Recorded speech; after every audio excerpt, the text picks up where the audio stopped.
Good morning, all of you. Myself, Rajesh sir from MKD Public School. Today, I shall teach geography of class 6. आज new chapter है motion of the earth, chapter 3 है. ठीक है, chapter 3 motion of the earth.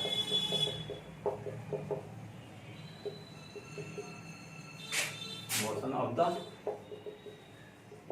अर्थ, इसका मतलब होता है पृथ्वी की गतियां. अर्थ जो है दो तरह से घूमती है, दो तरह से गति करती है. फर्स्ट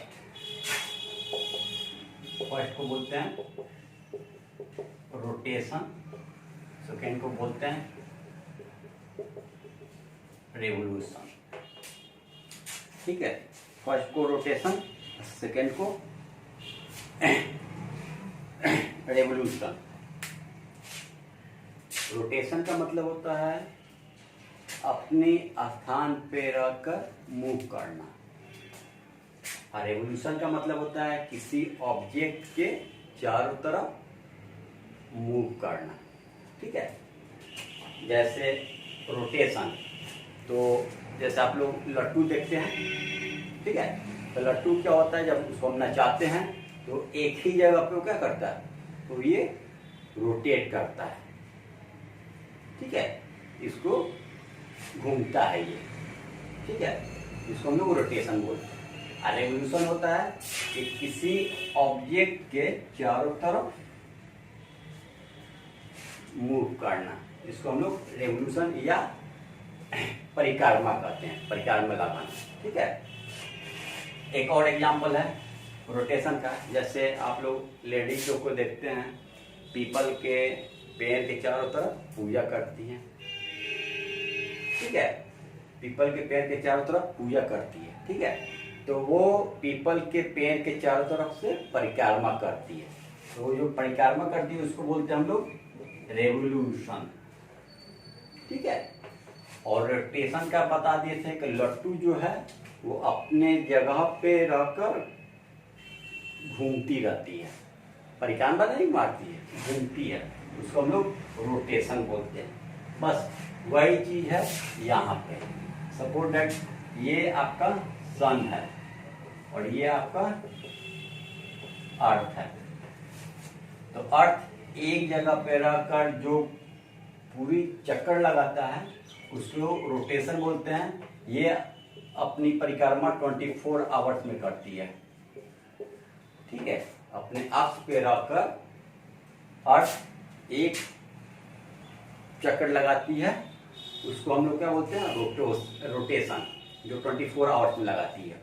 और यही अर्थ अपने ऑर्बिट पे मूव करती है, तो इसको बोलते हैं रेवोल्यूशन, यानी परिक्रमा कर रही है, अर्थ की परिक्रमा कर रही है. तो ये कंप्लीटली 365 डेज और 6 आवर्स लगाती है एक चक्कर लगाने में.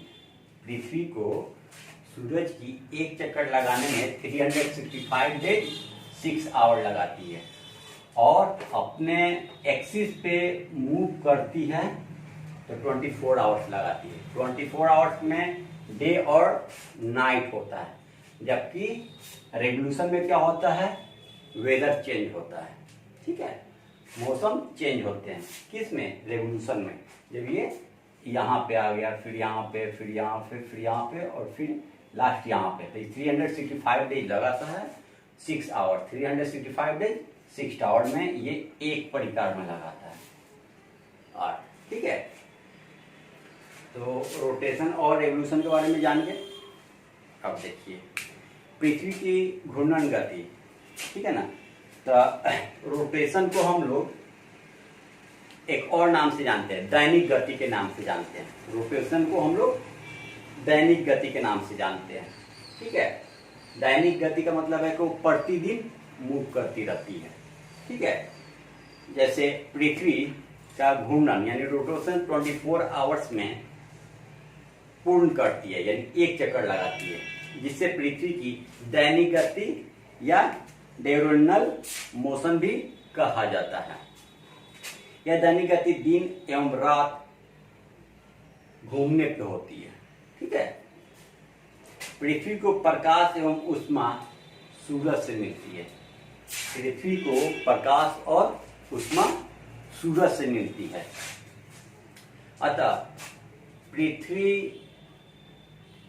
अतः घूर्णन करते हुए पृथ्वी के प्रत्येक भाग में एक निश्चित अवधि के लिए सूरज का प्रकाश पहुंचता है।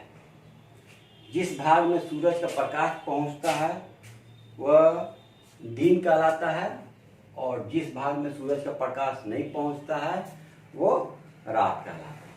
ठीक है। पृथ्वी के घूर्णन यानी घूमने के कारण सभी भागों में क्रमिक रूप से दिन और रात होती है। ठीक है। ग्लोब पर वह वृत्त जो दिन रात को विभाजित करता है उस प्रतिकृत वृत्त कहते हैं, यानी circle of illumination. Circle of illumination उसे कहते हैं। ठीक है। यदि पृथ्वी घूमती है, घूमना बंद कर देती है, तो जिस स्थान पे वो घूमना बंद करेगी उस स्थान के सामने वाले भाग प्रकाश रहेगा और उसके जस्ट पीछे वाला भाग अंधेरा रहेगा, यानी रात रहेगा। ठीक है। पृथ्वी के घूर्णन की गणना तारों एवं सूरज के संदर्भ में भी की जाती है। फर्स्ट में जब यह गणना तारों के संदर्भ में की जाती है तब उसे नक्षत्र दिवस तथा सूरज के समकक्ष गणना को सौर दिवस कहा जाता है। सौर दिवस का समय 24 आवर्स होता है। सौर दिवस का समय 24 आवर्स होता है तथा नक्षत्र दिवस की समय का 23 आवर्स 55 मिनट्स होता है, यानी 23 घंटा और 55 मिनट होता है।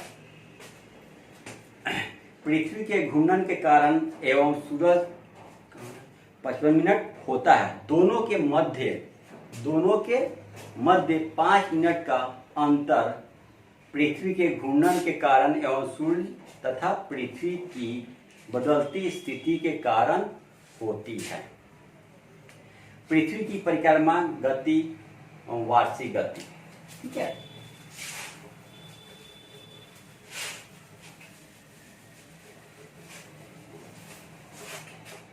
इसको हम लोग बोलते हैं revolution motion of the earth annual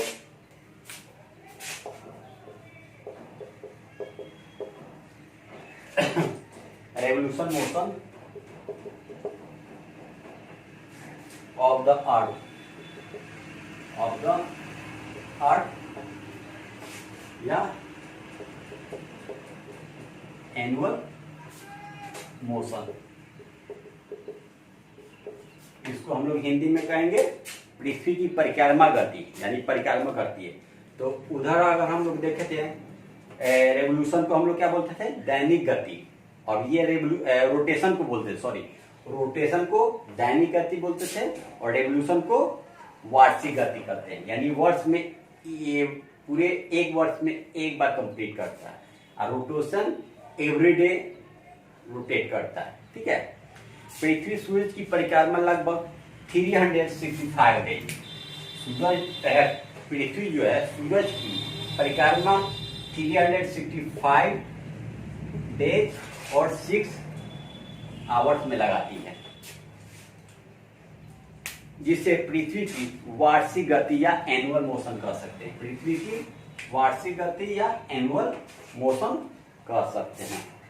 वर्ष में 365 डेज दिन की अवधि पृथ्वी के परिक्रमा काल के आधार पर की जाती है। शेष जो 6 आवर्स होते हैं, ये 6 आवर्स आपको 6 into 4 ईयर्स, ठीक है ना। तो 4 साल में 6 से मल्टीप्लाई करेंगे तो कितना होगा 24, यानी 24 आवर्स इक्वल टू 1 डे।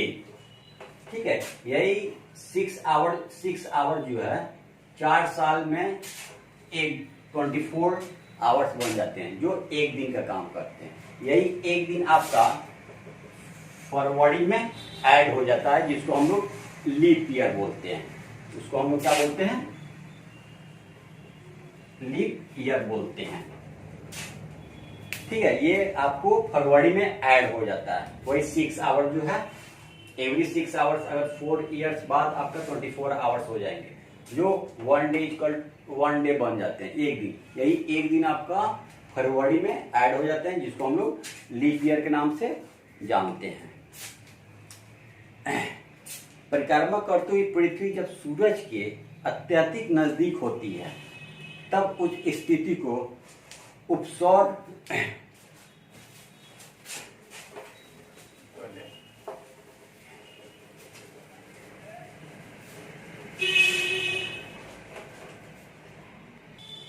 आपको ये ड्रो करके बतला रहे हैं। ठीक है, ऐसे ये आपका हो गया सन, और ये हो गया आपका ऑर्थ, ये यहाँ पे है अर्थ, यहाँ पे है अर्थ।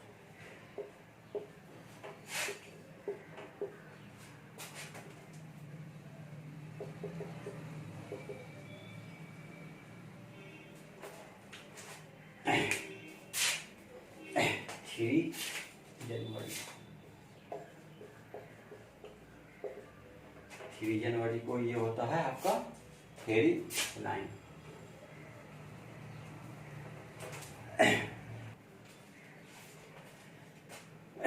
कह रहा है, परिक्रमा करते हुए पृथ्वी जब सूरज के अत्यधिक नजदीक होता है, तब उस स्थिति को उपसर्ग यानी फिर यह लाइन बोलते हैं, उसको उपसर्ग बोलते हैं, यानी पृथ्वी के सबसे नजदीक रहती है। इसका है 147.1 मिलियन,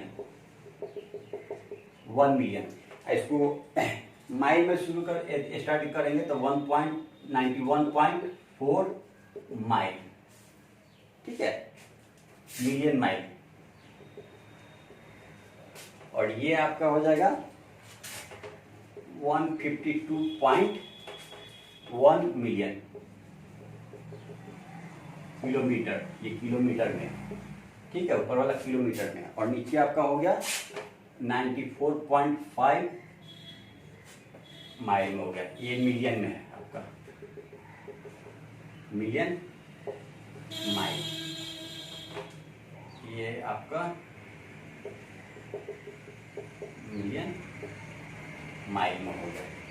अब देखिए, 3 जून को अर्थ जो है सबसे नजदीक स्थिति में आ जाती है। सूरज की सबसे नजदीक स्थिति में 3 जनवरी को, जून को नहीं सॉरी, 3 जनवरी को अर्थ जो है पृथ्वी की अर्थ जो है सन की सबसे नजदीक हो जाती है, 147.1 मिलियन किलोमीटर। और 4 जुलाई को, ठीक है ना, 4 जुलाई को सबसे दूरी रहती है, यानी 152.1 मिलियन किलोमीटर। ठीक है, उसी तरह पृथ्वी अपने परिक्रमा के दौरान जब सूरज से अधिकतम दूरी पर रहती है, सूरज से अधिकतम दूरी पर रहती है पृथ्वी, तब उस स्थिति को अपसौर यानी एफिरलाइन बोलते हैं, एफिरलाइन बोलते हैं। ठीक है, यह स्थिति 4 जुलाई को होती है, यह स्थिति 4 जुलाई को होती है। और पृथ्वी जो है सूरज की सबसे नजदीक कब आती है? 3 जनवरी को आती है, जो 147.1 मिलियन किलोमीटर का डिस्टेंस रहता है। लेकिन यही जब 4 जुलाई को हो जाता है तो 152.1 मिलियन किलोमीटर हो जाती है। तो आज के लिए बस इतना ही। नेक्स्ट टॉपिक, नेक्स्ट वीडियो लेकर आएंगे next day. So all of you, thank you, have a nice day.